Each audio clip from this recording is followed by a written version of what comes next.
Friends, welcome to Vayuna vlogs. எல்லாரும் எப்படி இருக்கீங்க? நான் ரொம்ப நல்லா இருக்கேன். நீங்களும் ரொம்ப நல்லா இருக்கீங்கன்னு நினைக்கிறேன்.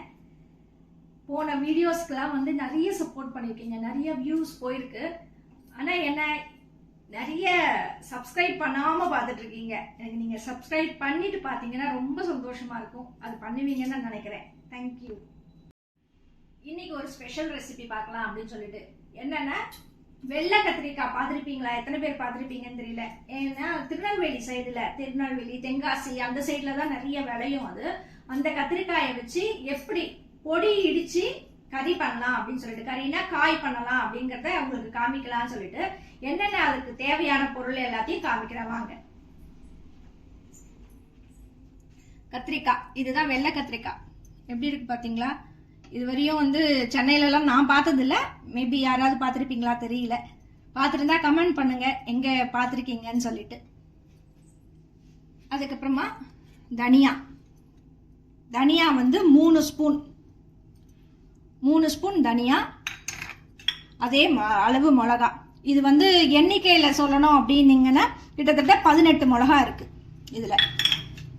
3 ஸ்பூன் கடலைப்பருப்பு, கொஞ்சமா ஒரே ஒரு டீஸ்பூன் சொல்றோம்ல, சின்ன டீஸ்பூன்ல கொஞ்சம் மிளகு, கொஞ்சோண்டு, இது ரெண்டுமே வாசனைக்காக தான், மிளகும் உளுத்தம்பருப்பும்.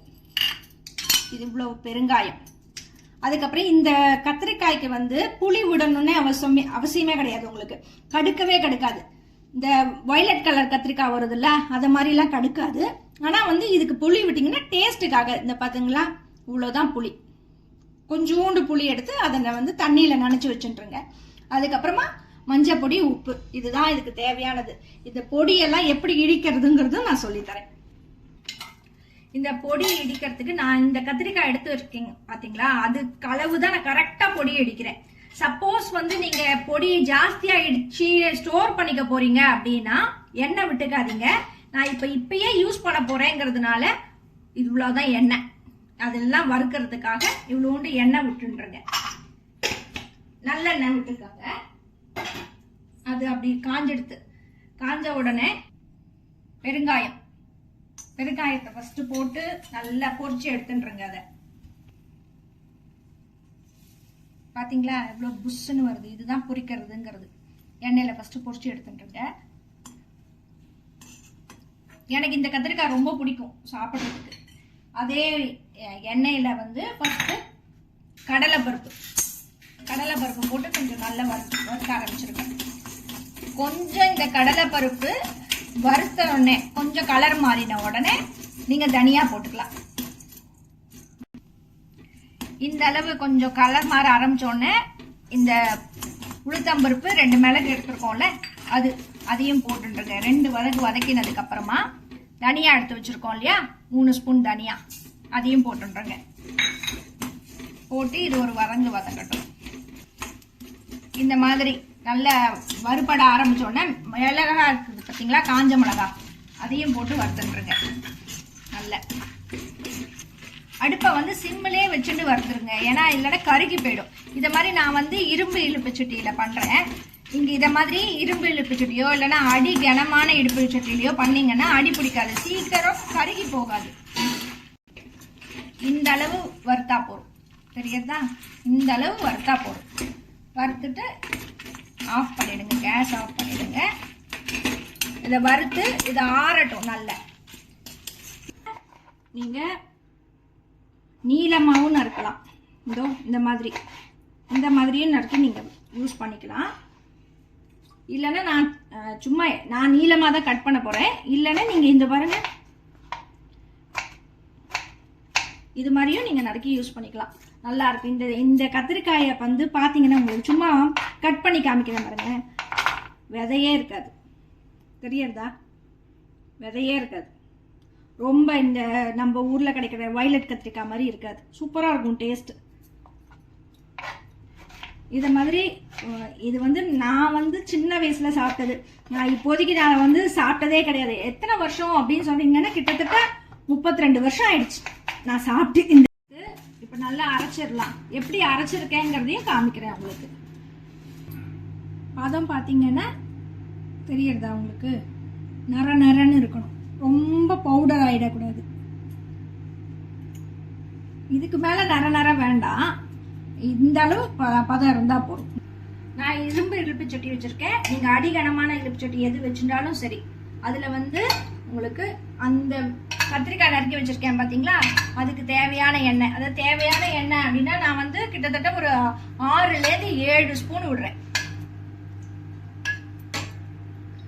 இல்லை இது சப்போஸ் பத்தலை அப்படின்னா நீங்கள் வந்து வதக்குறீங்கள, அது வதக்கி ஒரு பாதி வதங்கினதுக்கு அப்புறம் கூட எண்ணெய் விட்டுக்கலாம். இதில் எண்ணெய் நல்லா காஞ்செடுத்து அதில் வந்து கடுகு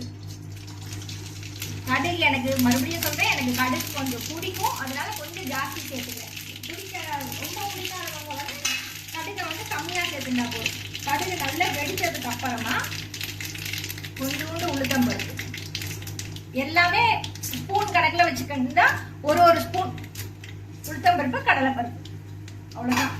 அப்புறம் வாசனைக்கு பெருங்காயம் ஆல்ரெடி அதில் போட்டு இடிச்சிருக்கோம். ஆனால் காய்ச்சி போட்டும் போது இந்த பெருங்காயம் கொஞ்சோண்டு போட்டுக்கோங்க. போட்டுட்டு கருவேப்பிலை, இதான் சிம்மில் தான் வச்சுருக்கேன் நான் அடுப்பை. இதில் நறுக்கி தண்ணியில் போட்டு வச்சுக்கிட்ட கத்திரிக்காய், நான் நீளமாக வச்சுருக்கேன். கத்திரிக்காயை அப்படியே எடுத்து போட்டு வதக்க ஆரம்பிச்சிடலாம். இந்த கத்திரிக்காயை வெள்ளை கத்திரிக்காய் நிமிஷமாக வதங்கிடும். உங்களுக்கு திரும்பி பார்க்கறதுக்குள்ள வதங்கிடும். அப்படி வெள்ளை மாதிரி இருக்கும். டேஸ்ட்டு பண்ணி பார்த்து சாப்பிட்டு பார்த்து எனக்கு சொல்லுங்களேன் எப்படி இருந்ததுன்னு சொல்லிட்டு.